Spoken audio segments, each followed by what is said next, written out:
सर्वेभ्यो नमः। देववाणी संस्कृतं यूट्यूब चलदृश्यं प्रति भवतां भवतीनां च हार्दं स्वागतम्।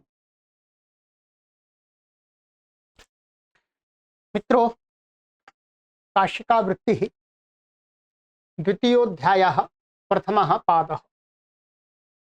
कक्षा संख्या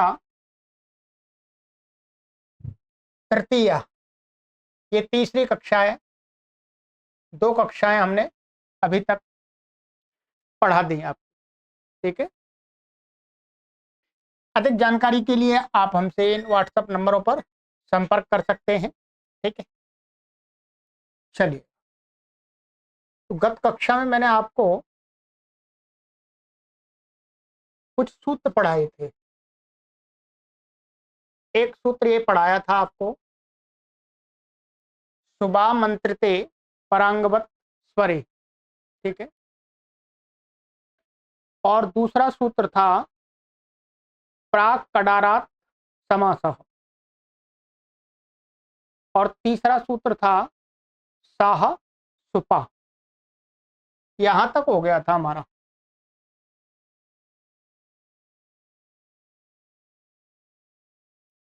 ठीक है। इस सूत्र का योग विभाग हमने कर दिया था, ठीक है।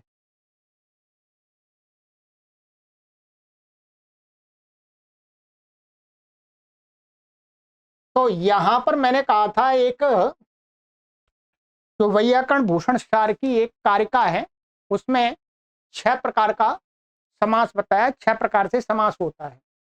तो वो उसकी पीडीएफ मैंने आपके लिए बना दी है।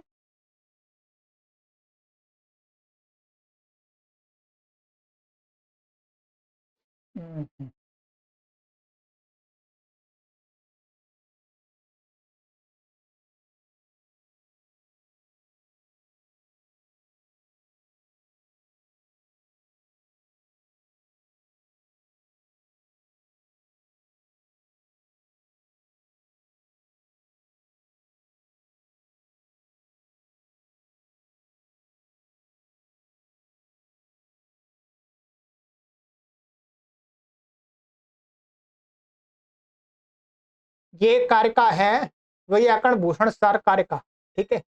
26वीं कारिका है। इसमें बताया है, यहां मैं सही कर देता हूं इसको, ये आप लिख भी सकते हैं। सुपाम सुपा तिंगा नामना धातुनाथ तिंगाम तिंगा सुबंते नेति विज्ञेयः समासः षड्विधौ बुधैः। सरल अर्थ है।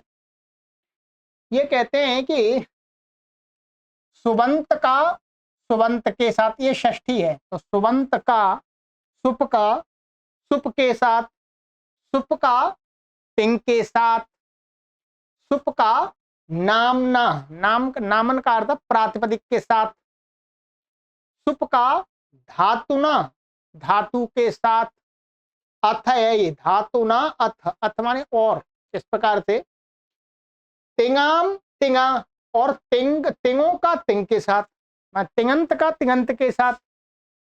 और सुबंते नेति विज्ञेयः माने सुबंतेन माने सुबंत का, इस प्रकार से षड्विधो बुधैः समासः विज्ञेयः माने विद्वानों के द्वारा 6 प्रकार का समास जानना चाहिए।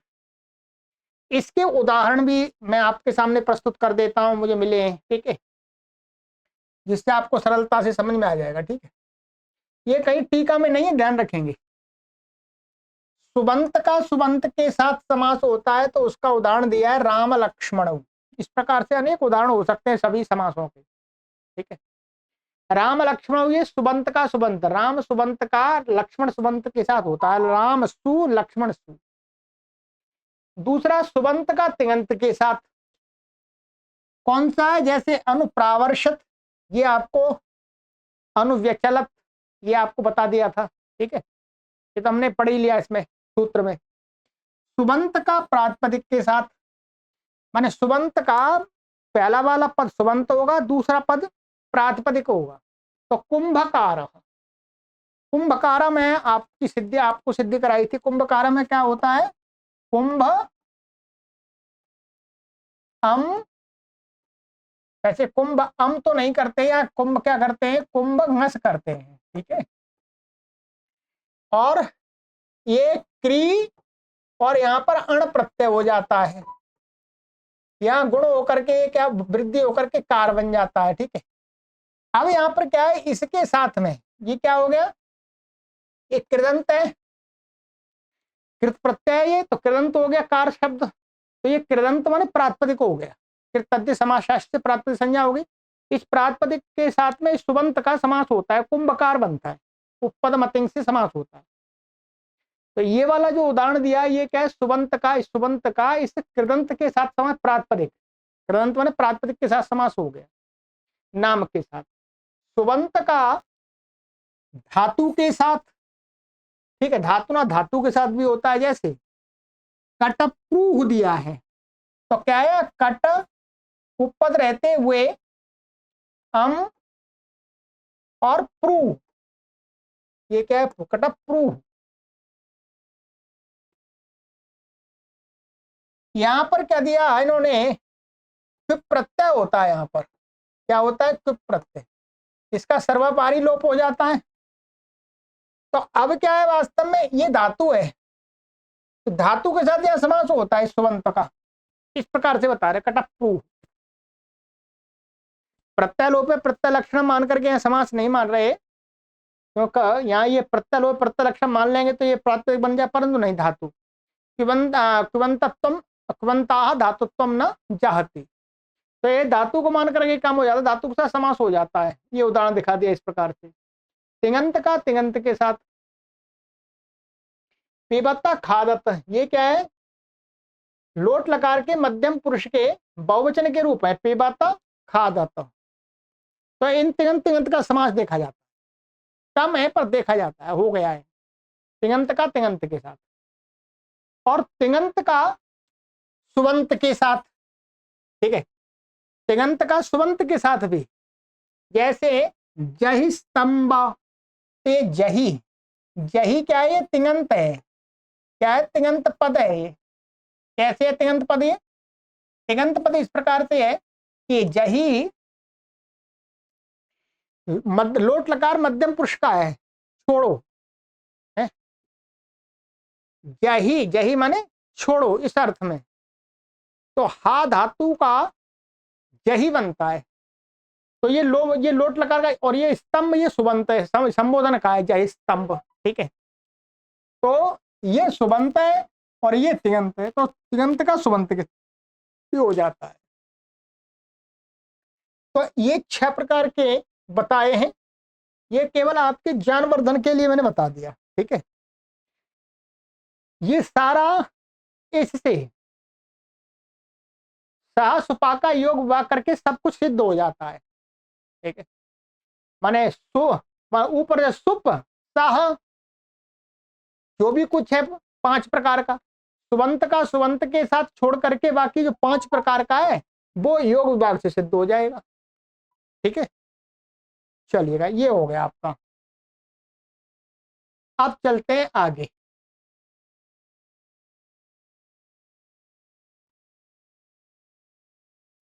अव्ययी भाव, अव्ययी भाव इत्यधिकारो वेदितव्य। अव्ययी भाव, इसका ऊपर अधिकार चलेगा, ये अधिकार सूत्र है, ठीक है। अधिकार जानना चाहिए। यानित ऊर्ध्वम अनुक्रमिष्यामः अव्ययी भाव संन्यास्ते वेदितव्याः। कहते हैं यान जिनको यहाँ से आगे अनुक्रमशा जो अनुक्रमण करेंगे, बताएंगे, तो वो सब क्या है? अव्ययी भाव संज्ञक जानने चाहिए। जैसे वक्ष्यति यथा दृश्य या यथा सादृश्य, तो ये सूत्र बताया इसमें, तो इसके उत्तर से जो समास होगा वो अव्ययी भाव संज्ञक हो जाएगा। तो यथा वृद्धम ब्राह्मणानाम अन्य ब्राह्मणानाम आमंत्रयस्व, माने बड़े क्रम से, जो जो बड़ा है उसको उस क्रम से प्रवेश से आमंत्रित करो कि आओ जी उनको भोजन खिलाने के लिए। तो यथा माने जो जो बड़े ब्राह्मणों में जो जो बड़े हैं उनको बुलाओ भोजन के लिए, आमंत्रेस्व। अब यहाँ पर प्रश्न उठाते हैं, अन्वर्थ संज्ञा चेयम महति पूर्व पदार्थ प्राधान्यम अव्ययी भावस्य दर्शयति। अब कह रहे हैं भाई ये जो अन्वर्थ संज्ञा चयम, ये क्या है? अन्वर्थ संज्ञा है। कैसे अन्वर्थ संज्ञा? क्योंकि इयम महति मान इतनी बड़ी जो संज्ञा की है उसका प्रयोजन क्या है? भाई छोटी संज्ञा भी कर सकते थे, प्रयोजन है। तो कहते हैं क्या प्रयोजन है? माने अन्वर्थ संज्ञा च इयम महति, इतनी बड़ी संज्ञा है तो अन्वर्थ संज्ञा है, ये अर्थ के अनुसार कुछ होगा। पूर्व पदार्थ प्राधान्यम अव्ययी भावस्य दर्शे। इतनी बड़ी संज्ञा करके ये बताना चाह रहे हैं कि अव्ययी भाव समास में पूर्व पदार्थ के अर्थ की प्रधानता होती है। पूर्व पदार्थ प्रधान हो अव्ययी भाव, इस बात को दिखाना चाह रहे हैं इतनी बड़ी संज्ञा करके महर्षि पाणिनि। अव्ययी भाव प्रदेशाः, कहाँ है? अव्ययी भावश्च इत्येवमादयः। तो इस प्रकार से अव्ययी भाव संज्ञा का प्रयोग हुआ है।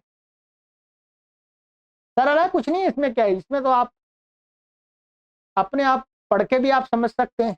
कोई मेरी आवश्यकता भी नहीं। चलिए अब आवश्यकता आएगी मेरी इस सूत्र में।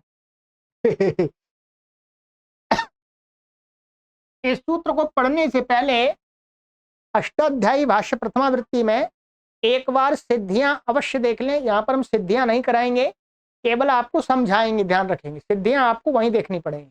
ठीक है। अव्ययम विभक्ति समीप समृद्धि वृद्ध्यर्थार्था भावात्यया संप्रति शब्द प्रादुर्भाव पश्चाद्यथानुपूर्व यौग पद्य सादृश्य संपत्ति साकल्यांत वचनेषु। ठीक है। सुप सुपेति च वर्तते, सुप सुपा की ऊपर से अनुवृत्ति आ रही है। विभक्त्यादिष्वर्थेषु यदव्ययं वर्तते तत्समर्थेन सुबन्तेन सह समस्यते अव्ययी भावस्य समासो भवति। क्या कहते हैं? कहते हैं विभक्ति आदि, जैसे विभक्ति हो गया, समीप हो गया, समृद्धि, और ये वृद्धि, अर्थाभाव, अत्यय, असंप्रति, शब्द प्रादुर्भाव, पश्चात, यथा, आनुपूर्व्य, यौगपद्य, सादृश्य, संपत्ति, साकल्यांत, साकल्य और अंत। ठीक, इतने ही है। वचन नहीं, वचन का अर्थ तो सबके साथ संबंध होता है।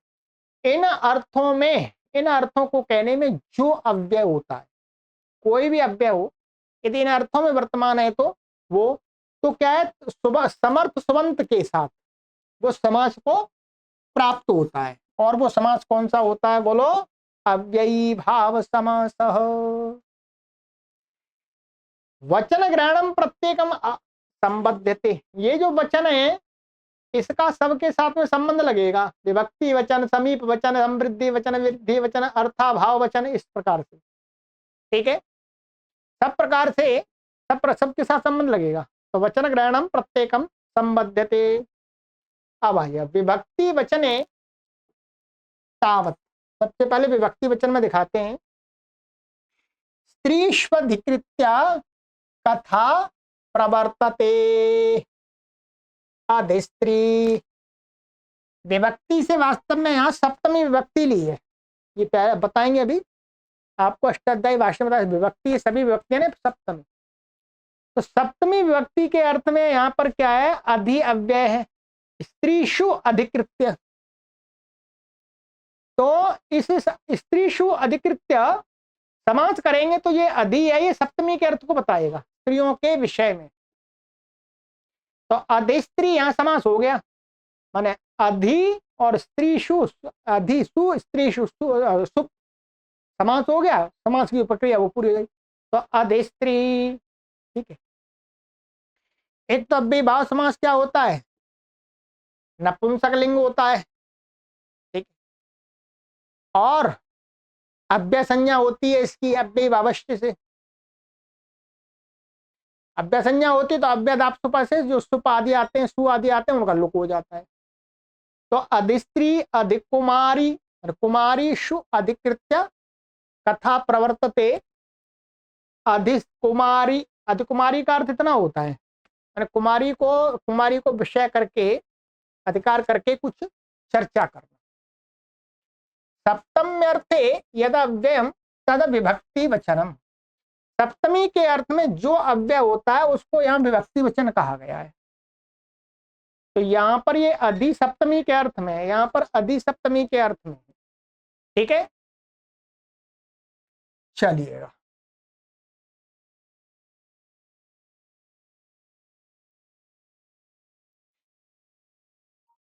अब कहते हैं आगे, समीप वचने कुंभस्य समीपम उपकुंभम।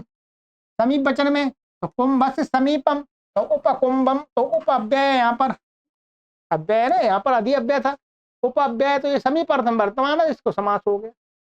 ठीक है, उपमणिकम है, तो मणिकस्य समीपम उपमणिकम।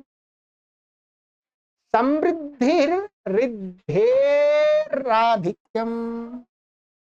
समृद्धि का अर्थ है रिद्धि, माने संपत्ति, संपत्ति की आधिक्यता, अधिकता, माने आधिक्यता तो है आधिक्य, संपत्ति का आधिक्य, उस अर्थ में है समृद्धि। तो समृद्ध मद्राणाम, मद्रों लोगों की समृद्धि, सुमद्रम सुमगधम वर्तते। तो यहाँ पर क्या है, सुमद्रम, तो सु जो अव्यय है ये किस अर्थ में है, रिद्धि के अर्थ में हो गया, यहाँ पर भी है। ठीक है, मगध लोगों की समृद्धि, व्यर्धिर रिद्धेर अभाव, और व्यर्धि ये कि इसका अर्थ है संपत्ति का अभाव, न्यूनता। तो गवदिका नाम रिद्धेर अभाव दुर्गवदिकम दुरयवनम वर्तते। ठीक है, तो यहाँ पर जो अर्थ किया था, यहाँ पर हमने देखा था अष्टाध्यायी भाष्य प्रथमावृत्ति में, जो ये गुरुजी ने यहाँ पर अर्थ बताया था इसका, ये इसका बताया था यहाँ, ये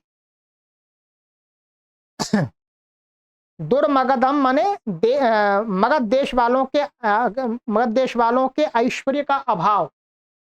तो यहाँ तो ये दिया था इन्होंने दुर्गवदिकम, तो यहाँ पर अष्टाध्यायी में पढ़ाया दुर्मगधम, दुर्गवदिकम माने दुर्गवदिकम, तो गवदिक देश वालों का, गवदिक कोई देश है तो गवदिक देश वालों की समृद्धि का अभाव। दुर्यवनम वर्तते, दुर्यवनम माने यवनों का अभाव। ठीक है,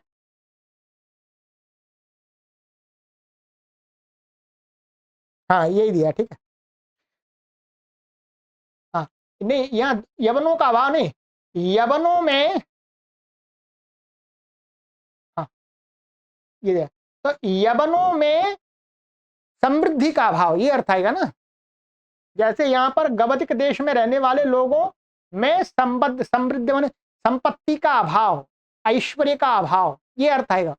और ऐसे यहाँ पर दुर्यवनम माने यवन लोग हैं, उनमें ऐश्वर्य की न्यूनता है, उनमें ऐश्वर्य नहीं है उनके पास में। ठीक है, तो दुर्यवनम यवन यवानाम रिद्धेर अभाव। तो यहाँ पर दुर और दुर ये किस अर्थ में है, ये रिद्धि, रिद्धि के अभाव अर्थ में है, व्यर्धि अर्थ में।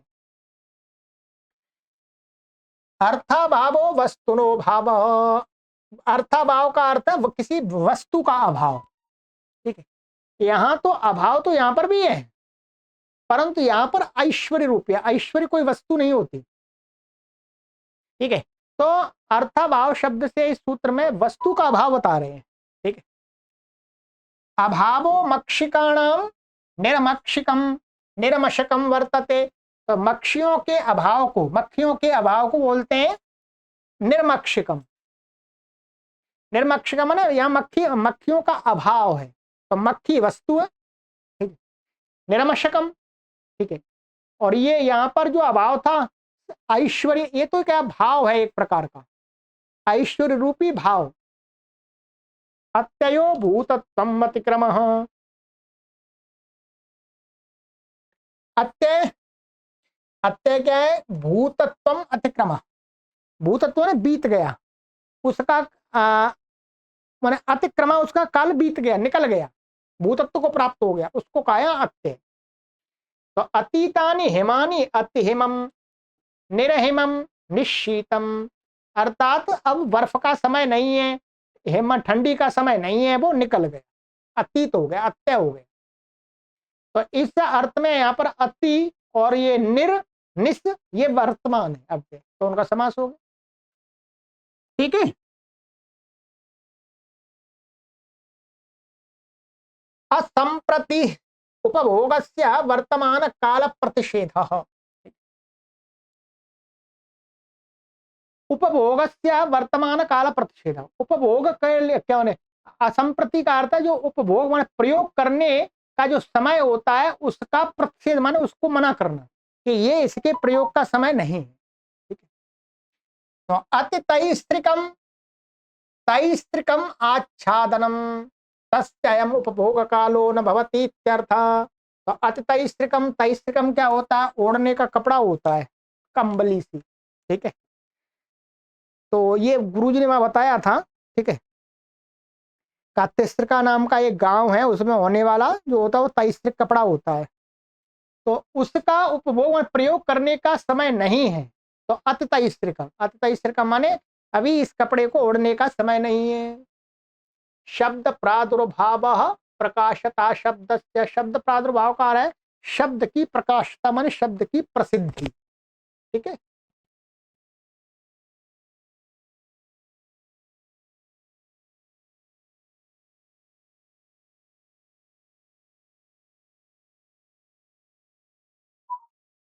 इति पाणिनि तत्पाणिनि, इति पाणिनि तत्प्राणी माने हर जगह देखो पाणिनि पाणिनि पाणिनि की प्रसिद्धि, और पाणिनि शब्द की प्रकाशता माने सब जगह पाणिनि शब्द गूंज रहा है छात्रों के बीच में, अध्यापकों के बीच में। पाणिनि शब्दों लोके प्रकाशता इत्यर्थ, पाणिनि शब्द लोक में प्रकाशित माने जिस किसी के मुंह से सुन सकते हैं आराम से। पश्चात अर्थ में अनु, हाँ तो यहाँ पर क्या है, ये इति पाणिनि तत्पाणिनि, ये तत् अव्यय ले लिया। ठीक है। इति अव्यय ले लिया। ठीक है। पश्चात अनुरथम पादातम, तो रथानाम पश्चात इत्यर्थः, माने रथ के पीछे, ये अर्थ हो गया अनुपादात, अनुरथम पादातम। तो अनु अव्यय पीछे अर्थ में है।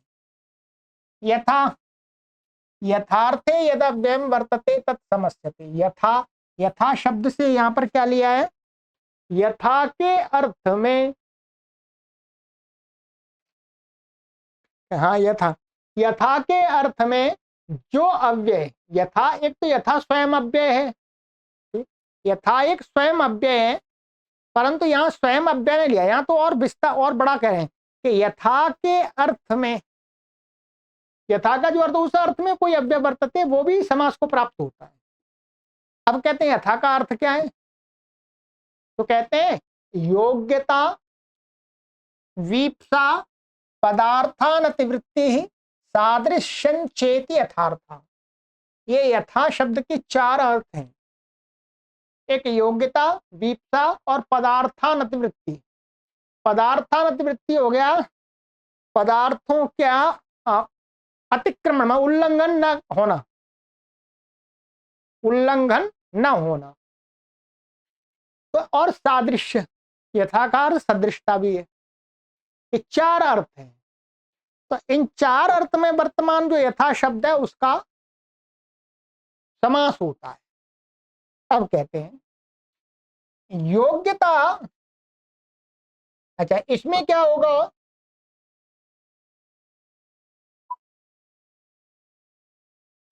योग्यतायाम, अच्छा अनुरूपम रूप योग्यम भवति इत्यर्थः।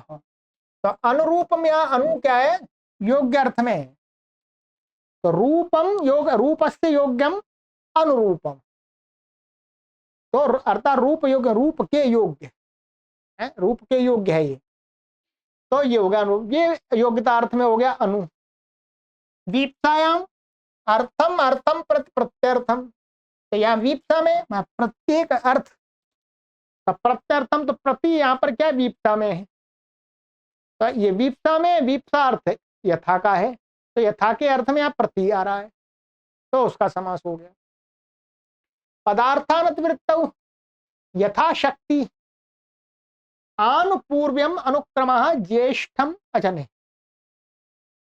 यथाशक्ति, यथाशक्ति यहां पर इन्होंने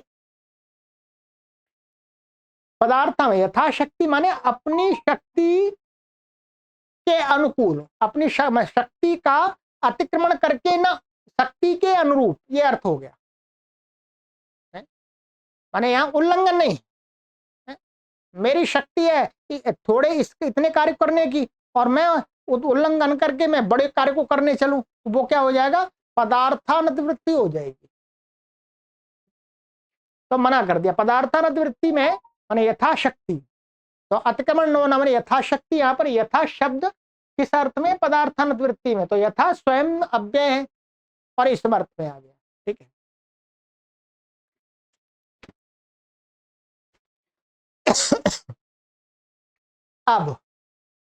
अब एक ये अर्थ रह गया था यहाँ पर, क्या है, एक यथार्थ का सादृश्य अर्थ रह गया। ठीक है, सादृश्य अर्थ में वास्तव में उदाहरण, मैंने आपको जब अष्टाध्यायी भाष्य प्रथमा वृत्ति पढ़ाई थी तब उदाहरण लिखाया था मैंने आपको। ठीक है, मैं बता रहा हूं आपको, फिर बता देता हूं, यहाँ काशिकाकार ने दिया नहीं है, मैंने आपको क्या उदाहरण बताया था,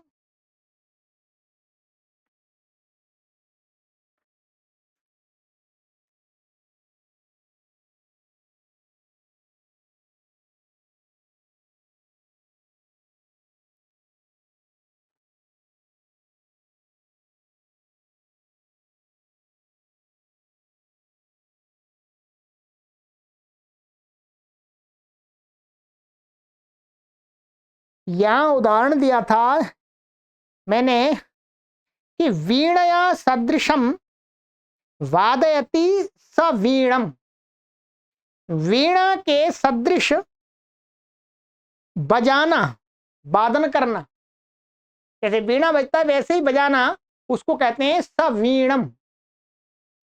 यहां पर ये लिखा हुआ था कि ये माने सादृश्य अर्थ में यथा सादृश्य, सादृश्य प्रतिषेधात उदाहरण न प्रदीयते, तो ये तो गलत नहीं था। यहां पर सादृश्य अर्थ का जो सिद्धांत कौमुदीकार आदि ने जो उदाहरण दिया है वो यही बनाया है। ठीक है,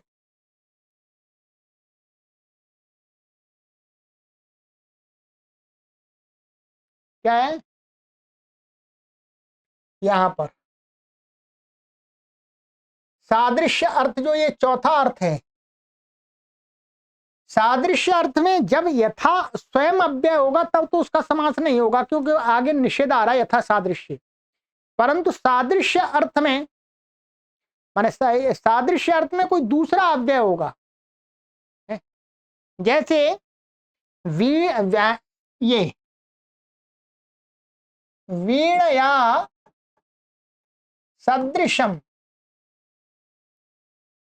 वादयति। ठीक है, तो सवीणम वादयति, ऐसे ही सवीणम, तो यहां पर एक सूत्र है अव्ययी भावे चाकाले, तो यहां पर सादृश्यम, सादृश्यम का अर्थ है वीणया, अच्छा वीणया, वीणया सादृश्य में वीणा के साथ, सह अर्थ में है, सह अर्थ का या सादृश्य अर्थ लिया है। ठीक है, तो जब समास करेंगे तो इसका विग्रह क्या होगा, साह सु और वीणा ता।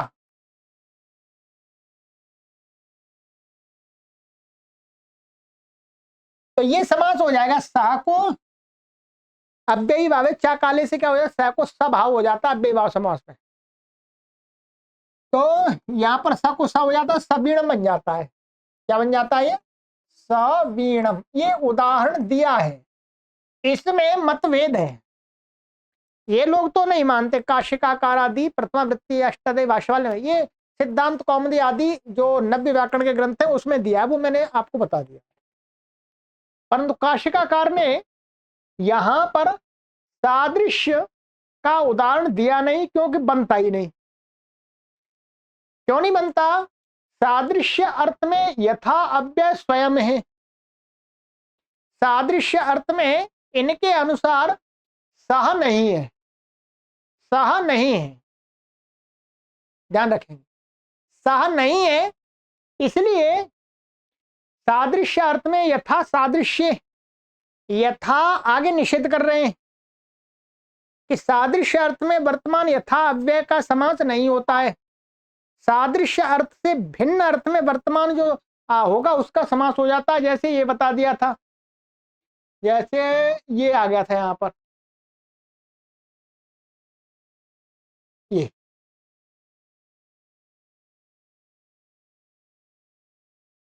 योग्यता में हो गया था आपका विपता, ये हो गया अनुरूप योग्यम, ये हो गया। अच्छा, और एक विपता में, हाँ सादृश्यार्थ में तो मनाही कर दिया था, यथा ये दिया था पदार्थानवृत्ति में यथाशक्ति, या ये हो गया यथाशक्ति। बस सादृश्य अर्थ में जब यथा होगा तो समास नहीं होगा। ठीक है, अब क्या करना है, ध्यान रखेंगे। तो अब मेरा ये कहना है कि यहां काशिकाकार ने सादृश्य अर्थ में माने यथा के 4 अर्थ लिए हैं, उसमें सादृश्य अर्थ का उदाहरण नहीं मानते हो। 3 के ही उदाहरण मिलते हैं इनको, बस सादृश्य अर्थ में उदाहरण नहीं मिलता है, इसलिए नहीं। अब ये हो गया। अब आगे अनुपूर्व्यम अनुक्रमः। अनुपूर्व का अर्थ होता है अनुक्रम माने क्रमशः। अनुज्येष्ठम प्रविशन्तु भवन्तः, माने आप सभी बड़े के क्रम से प्रवेश करें। तो यहाँ अनु क्या हो गया, अनुक्रम अर्थ में है तो समास हो गया। ज्येष्ठानुपूर्वेण भवन्तः प्रविशन्तु इत्यर्थ, माने ज्येष्ठ के अनुसार जो जो बड़ा है उसके हिसाब से प्रवेश करो। ठीक है, तो अनु यहाँ पर ये अनुपूर्व अर्थ में है, इसलिए इसका समास हो गया और अव्ययी भाव समास हो गया। यौगपद्यम एक कालता। यौगपद्य क्या होता है, एक कालता माने समान कालता। सचक्रम धेहि है, सचक्रम धेहि माने युगपत चक्रम धेहि इत्यर्थ, माने चक्र माने एक साथ में, एक साथ में कुछ और भी धारण करना, साथ में चक्र, दोनों या तीनों एक साथ में ही करना है। तो सचक्रम धेहि माने चक्र सहित एक समय में ही धारण करो। तो यहां पर क्या है, एक काल में यौगपद्यता गम्यमान हो रही है, तो चक्रेण सह, सह यहां पर क्या हो गया, तो युगपत चक्रम धेहि माने एक साथ चक्र को धारण करो। ठीक है, तो ये हो गया। तो यहाँ पर सा के साथ समास हो गया है। सादृश्यम तुल्यता, सादृश्य अर्थ है अलग से, कहते हैं सादृश्यम, सादृश्यम का अर्थ तुल्यता है। यहाँ शंका उठाते हैं किमर्थम इदम उच्यते, सादृश्य भाई आप क्यों कह रहे हैं, सादृश्य आप क्यों कह रहे हैं, सादृश्य तो यहाँ आ गया, यहाँ आ गया, यदि उदाहरण बनता तो यही बन जाएगा। तो इनका कहना है कि उत्तर देते हैं यथार्थ इत्येव सिद्धम, क्योंकि सादृश्य अर्थ तो यथा के अर्थ में ही आ जाता है, उसी से सिद्ध है। तो कहते हैं गुणभूतेपि सादृश्ये यथा स्यात्, कि सादृश्य शब्द यहां अलग से इसलिए पढ़ाया महर्षि पाणिनि ने, क्योंकि सदृशता है, जो सदृशता है, जहां पर अव्ययी भाव समास में क्या है, पूर्व पदार्थ प्रधान होता है, पूर्व पदार्थ प्रधान हो अव्ययी भाव। तो जहां पर सदृश, इससे यदि सदृश अर्थ में समास होगा तो उसका मतलब हो गया पूर्व अर्थ के पद की समान वो प्रधानता होगी, है सदृशता का बोध होगा। ये कह रहे हैं कि कहीं पर सदृशता उत्तर पद के द्वारा दिखाई जा रही हो, माने उत्तर पद की प्रधानता हो, अव्ययी भाव समास सादृश्य अर्थ में हुए समास में भी उत्तर पद में प्रधानता हो, उत्तर पद के अर्थ की प्रधानता हो, माने गुणे भूते भी सादृश्य, पूर्व वाला पद तो सदृश अर्थ में तो वो गौण हो जाने पर उत्तर पद प्रधान हो जाएगा, तो वहां पर भी अव्ययी भाव समास हो जावे सादृश्य अर्थ में, माने जहां पर सदृशता गौण रूप में बन जाए तो भी समास हो जाए।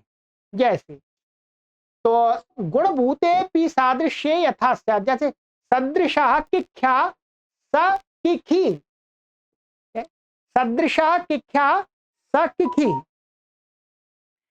ये क्या है? किख्या के समान, किख्या के माने किखी, किखी किखी होती है लोमड़ी, क्या है? भूखी लोमड़ी,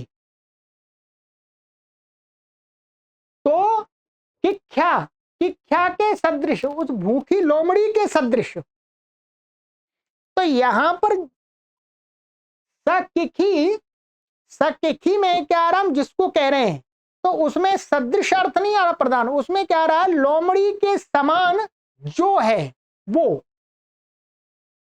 अर्थ आ रहा है, तो उत्तर पद के अर्थ की प्रधानता है। सादृश्य अर्थ यहां पर गौण हो गया, क्या हो गया? सादृश्य अर्थ यहां पर गौण हो गया है, या किखी, किखी के द्वारा हम जिसको बताना चाह रहे हैं, माने किखी के सादृश्य लोमड़ी के समान वो जो मुख्य है, सदृशता अर्थ नहीं आ रहा है इसमें, सदृशता अर्थ गौण रूप से विशेषण बन गया है? जैसे देवदत्त के समान, इतना अर्थ कहना वो देवदत्त के समान बस, तब तो सादृश्य अर्थ रहता है। देवदत्त के समान यह व्यक्ति, जब इस भाव को कहते हैं तो इसमें क्या है? देवदत्त के समान तो सदृशता गौण हो जाती है, देवदत्त उसमें स्थापित हो जाता है, तो मुख्य रूप से ये कहना चाह रहे हैं कि गुणभूते भी सादृश्य यथा स्यात्, कि सादृश्य अर्थ गुण माने अप्रधान हो जाने पर भी समास हो जावे अव्ययी भाव, इसलिए ये कहा है। तो सदृशः किख्या स किखी, और यहां पर इन्होंने उदाहरण दिया था अष्टाध्यायी भाष्य प्रथमावृत्ति में दिया था इन्होंने सादृश्य का, सहंसम गच्छतु सवीणम ध्वनतु ध्वनति, सहंसम गच्छति, इसका माने ये दिया सादृश्य का, एक मिनट, नहीं सादृश्य का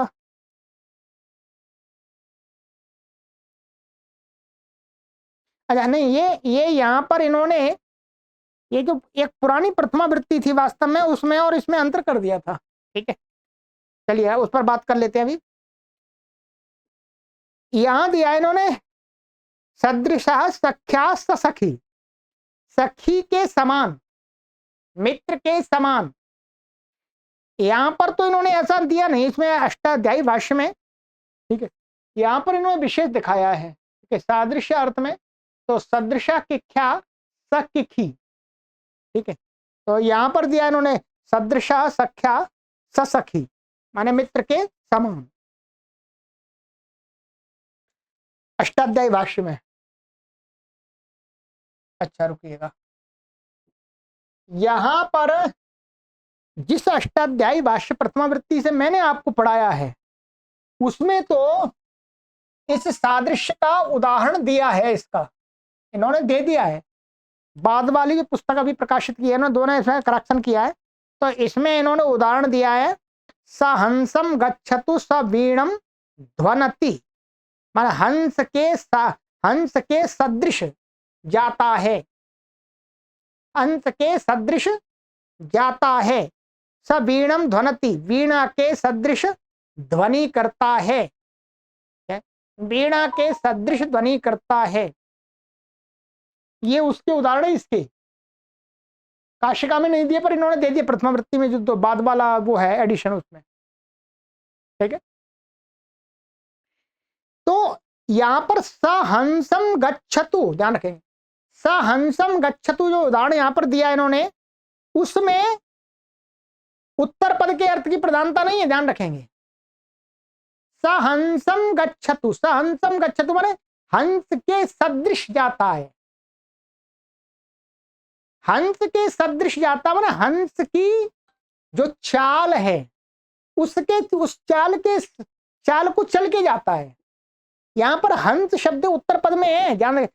सहंसम गच्छति, सहंसम गच्छति में भी सदृशता अर्थ की प्रधानता है यहां पर, परंतु सदृशा किख्या सकिखी, यहां पर माने ये जो किसी को कहा जा रहा है सकिखी, ये क्या है, लोमड़ी के सदृश है, ये उसको कहा जा रहा है, केवल सदृशता का बोध नहीं कराया था। सहंसम गच्छतु, वहां पर तो क्या है, हंस की सदृशता प्रधान है, जाने वाला व्यक्ति वो हंस नहीं है, हंस के समान नहीं है, ध्यान रखेंगे, क्या है, हंस के समान नहीं, सहंसम गच्छतु माने हंस के सदृश जाता है, उसकी माने हंस की चाल और उसकी चाल एक जैसी है। और यहां पर क्या है, सदृशा किख्या सकिखी गच्छति, ऐसा मानो सकिखी गच्छति, तो क्या है, किखी के सदृश जो व्यक्ति है, प्राणी है, किखी के सदृश जो प्राणी है वो जाता है, बस इतना अंतर है। सहंसम में सदृश अर्थ की प्रधानता है और सकिखी में सदृश अर्थ गौण हो गया, और किखी किखी किखी के द्वारा जो कहा जा रहा है सकिखी माने किखी के समान, किखी जैसा प्राणी है वैसा प्राणी, उस प्राणी विशेष को बताया जा रहा है, ठीक है, और सदृशता उसमें गौण हो गई, ये इतना इनका कहना है, ठीक है। ये सूक्ष्म विषय है वैसे तो आप, तो इसलिए तो गुणभूते सादृश्य यथा स्यात्, इसलिए संपत्ति अनुरूप आत्म भाव समृद्धेरन्य। अब कहते हैं कि संपत्ति क्या है, तो कहते हैं अनुरूप आत्म भाव, संपत्ति क्या होती, संपत्ति है अनुरूप, अनुरूपता, आत्म भाव, आत्म माने अपने अनुरूप, समृद्धे अन्य, ये समृद्धि से अन्य है, समृद्धि आया था ऊपर पहले, सब ब्रह्म बाभ्रवाणाम माने सब ब्रह्म बाभ्रवाणाम, बब्रू कुल के लोग हैं, उनका ब्रह्म के अनुरूप आचरण है, ठीक है, उनकी मतलब उनकी क्या है, यही एक प्रकार से समृद्धि है, माने वो है, माने अनुरूपता है, माने उनका आचरण क्या है, बब्रू कुल के लोगों का आचरण क्या है, सब ब्रह्म माने ब्रह्म के अनुकूल है, अर्थात माने जो एक ब्रह्म को मानने वाले लोगों का जैसा आचरण होता है वैसा आचरण, तो सब ब्रह्म बाभ्रवाणाम, इसका दिया था इनमें इन्होंने कि बब्रू कुल वालों का ब्राह्मणानुरूप आत्म भाव होना, माने ब्राह्मण के अनुरूप उनका आचरण होना, माने उनके कार्य क्रियाकलाप होना, ठीक है। तो ब्रह्म यहाँ परमात्मा को भी ले सकते हैं, ब्रह्म ब्राह्मण, जो ब्राह्मण वही होता है जो ब्रह्म के आचरण को धारण करता है। सक्षत्रम शालंकायनानाम, तो शालंकायन माने लोग हैं, शालंकायनों का क्षत्रिय अनुरूप होना, क्षत्रियत्व के गुण उसमें उनमें मिलते हैं, तो सक्षत्रम हो गया, ठीक है। साकल्यम अशेषता, साकल्यम का अर्थ होता है संपूर्ण, अशेषता कुछ भी न रहना। सतृणम अभ्यवहरति, सतृणम अभ्यवहरति माने तृण सहित खा जाता है, तो इसको सतृणम अभ्यवहरति माने सबुषम, माने बुस के तिनके तिनके को खा जाता है, कुछ नहीं छोड़ता। न किंचित अभ्यवहार्यम परित्यजति इत्ययम अर्थोधिकार्थ वचनेन प्रतिपाद्यते।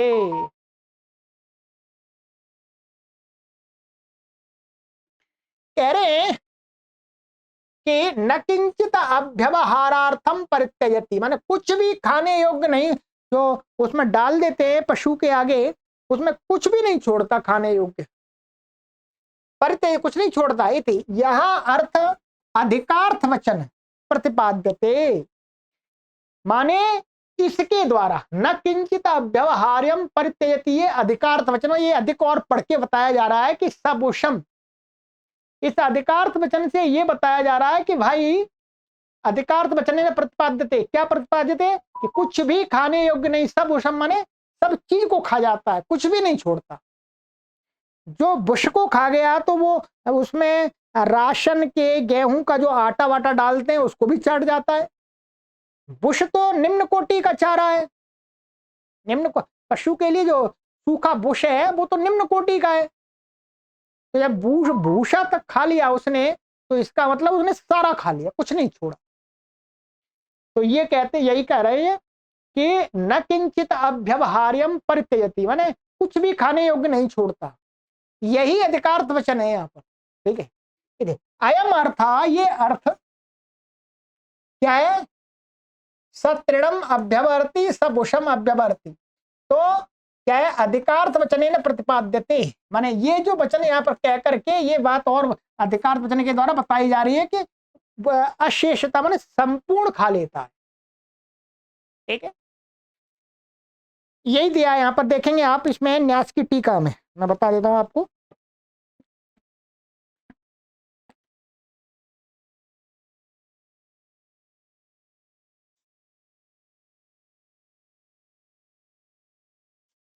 यहां देखिएगा आप,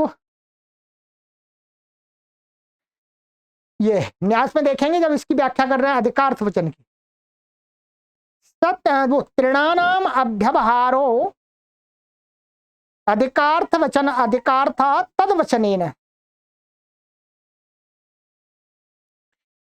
न किंचिद इत्यादि न वाक्येन, न किंचिद इत्यादि वाक्येन अधिकार्थम अधिकार्थताम दर्शयति। इस वाक्य के द्वारा अधिकार्थता को बताया जा रहा है कि यहां पर सब बुषम माने बुश सहित खाता है, तो इसका मतलब बुश और जो भी सब कुछ है उसको खा जाता है। ये यहां पर थोड़ा वैसा कंफ्यूजन सा होता है ना कि ये क्या कह रखा, अधिकार्थ वचनेन प्रतिपाद्यते, माने ये बात कि सतृणम और सबुषम तिनके सहित खा जाता है, अर्थात कुछ नहीं छोड़ता। ऐसा अर्थ नहीं है कि तिनके के साथ खाता है, तिनका मत तिनका खा जाता है और दूसरी चीज छोड़ देता है, ऐसा नहीं है। इसका अर्थ ये भी तो हो सकता था, सतृणम अभ्यवरति, माने जो तिनके सारे खा जाता है, सबुषम अभ्यवरति माने भूषा भूषा है उसको सारा खा जाता है और दूसरे पदार्थ छोड़ देता है, नहीं। सबुषम सतृणम, यहां पर बुश को खाता है, तिनके को खाता है, पर साथ में और भी कुछ डाला, वो सब कुछ खा जाता है। ये संपूर्णता है, और इस संपूर्णता को यहां पर इस वाक्य के द्वारा बता रहे, न किंचित अव्यवहार्यम परित्यजति इति अयम अर्थ, ये अर्थ अधिकार्थ वचनेन प्रतिपाद्यते, इसी वाक्य में, इस वाक्य के द्वारा कि हाँ सब कुछ खा लिया, ठीक है।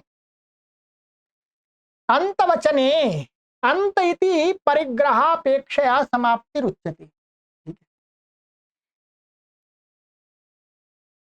अंत शब्द यहां पर कहते हैं कि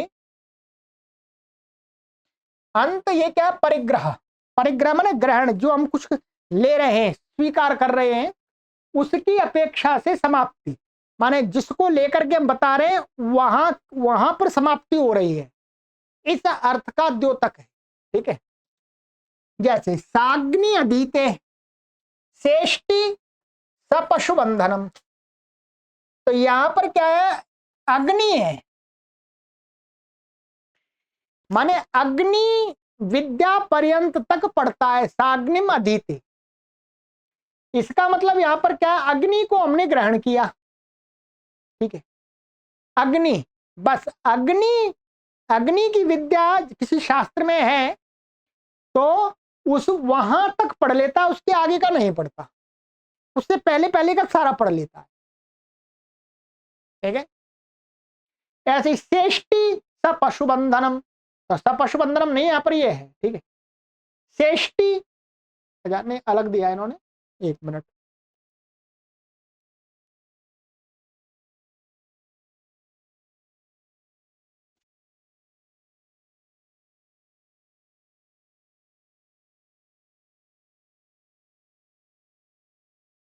अच्छा, शेष्टि अलग दिया है, सपशु बंधनम अलग दे दिया है। शेष्टि का अर्थ है इष्टि। इष्टि का प्रकरण जहां आता है कोई शास्त्र में, वहां पर्यंत तक पढ़ता है, शेष्टि अधीते, ठीक है। सपशु बंधनम माने कोई यज्ञ का ग्रंथ है, उसमें पशु का बंधन का प्रकरण जहां आता है, पशु प्रकरण का जो बातें बताई गई है पशु बंधन की, वहां तक पढ़ता है। सब पशु बंधन माने पशु बंधांतम अधीत इत्यर्थः। पशु के बांधने की बात जहां तक बताई जिस प्रकरण में, वहां तक पढ़ता है, ठीक है। जो दूसरे संस्करण है उसमें क्या लिया है, उसमें ये स हटा करके ये एक उदाहरण बना दिया, श्रेष्ठी पशुबंधन, ऐसा कर दिया। परंतु वास्तव में सही यही होना चाहिए, ये सही यही होना चाहिए वास्तव में, कि ये अलग उदाहरण है और ये अलग उदाहरण है, ठीक है। इयम समाप्ति रख सकले प्यंधने भवती इति शाकल्यात् पृथक उच्यते। अब कहते हैं भाई, आप इस बात को तो अंत वाली बात कह रहे हैं, वो तो इसी से हो जाती साकल्य वचन से। माने अग्नि पर्यंत तक सब कुछ पढ़ता है, अग्नि पर्यंत तक विषय को, इष्टि पर्यंत तक सब कुछ पढ़ता है, पशुबंध विद्या के विषय तक सब कुछ पढ़ता है, तो साकल्य से ही हो जाता।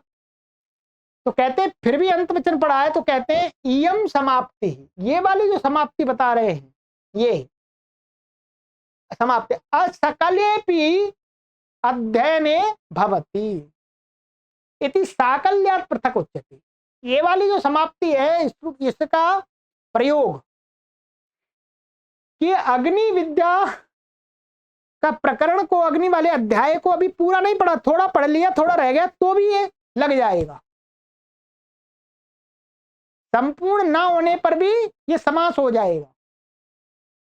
इसलिए क्या है, असकले मतलब असंपूर्ण होने पर भी, अध्ययन में होने पर भी ये साकल्यात् पृथक, इसलिए साकल्य से पृथक का है।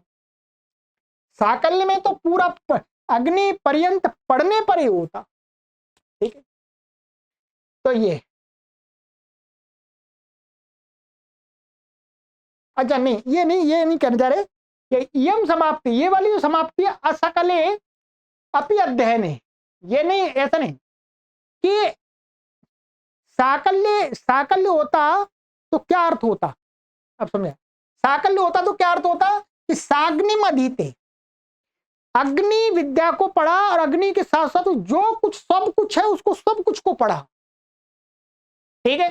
पढ़ने योग्य जो कुछ भी था वो साग्नि अधीते, ऐसा अर्थ आएगा। अग्नि और दूसरे जो कुछ पढ़ने लायक थे वो सब कुछ पढ़ लिया, ये अर्थ आता, ध्यान करेंगे, ठीक है।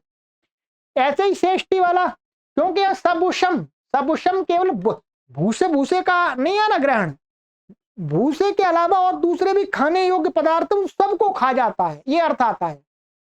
वैसे ही जैसे यहाँ पर अग्नि पढ़ने योग्य है, अग्नि का जो अग्नि और अग्नि के लिए जो शास्त्र है वो भी अग्नि का जाता, तादर्थ्य है, तादर्थ्य अर्थ में, माने उसके लिए, अग्नि के लिए, अग्नि चयन के लिए जो कुछ बातें बताई हैं वो भी अग्नि शब्द से कही जाती है, अग्नि शास्त्र के लिए, ठीक है। तो अग्नि पर्यंत, तो वही कहा कि असकलेपि अध्ययने, माने पूरा और कुछ ना पढ़ा, कोई दिक्कत नहीं, केवल अग्नि पर्यंत पढ़ लिया, इष्टि पर्यंत पढ़ लिया, पशु बंध तक पढ़ लिया, उतने से ही, दूसरा रह गया कोई बात नहीं, ये कहना चाह रहे हैं, ठीक है। तो इसलिए बहुत ही साकल्यात् पृथक उच्यते, इसलिए साकल्य से अलग ये अंत वचन कहा है। अब आपको समझ में आ गया होगा। यदि यहाँ साकल्य अर्थ लेते तो क्या अर्थ आता, साग्नि अधीते माने अग्नि शास्त्र पढ़ा उसने, और उसके अलावा और भी सब कुछ, जब अग्नि पढ़ लिया, अग्नि शास्त्र को पढ़ लिया, दूसरे जो कुछ है सब कुछ पढ़ लिया है। जैसे यहाँ पर सबुषम अभ्यवहरती का अर्थ होता है भूषा, और भूसे के अतिरिक्त जो कुछ भी खाने योग्य था वो सब कुछ खा लिया। वैसे ही यहाँ पर अग्नि विद्या पढ़ने के योग्य थी, वो पढ़ी, और उसके अतिरिक्त जो भी और पढ़ने योग्य था वो सब कुछ पढ़ लिया, ऐसा अर्थ यहाँ पर नहीं है। यहाँ पर केवल जो कहा जा रहा है बस उसी की समाप्ति बताई जा रही है। यही कहा अंत इति परिग्रहापेक्षया समाप्ति उच्यते, जिसका हमने ग्रहण किया है उसकी समाप्ति को द्योतित करता है। ठीक है, चलिएगा अब मैंने आपको पढ़ा दिया है, अब आपको ये वीडियो कम से कम 2 बार तो देखनी ही पड़ेगी। ठीक है, बाकी आपको कोई शंका हो तो कमेंट कर दीजिएगा, तो और विचार कर देंगे। पर ये समझ में कब आएगा आपको, जब आपने अष्टाध्यायी भाष्य की मेरी कक्षाएं पढ़ ली होंगी। ठीक है, चलिए आगे की कक्षा में मिलते हैं। सर्वेभ्यो नमः।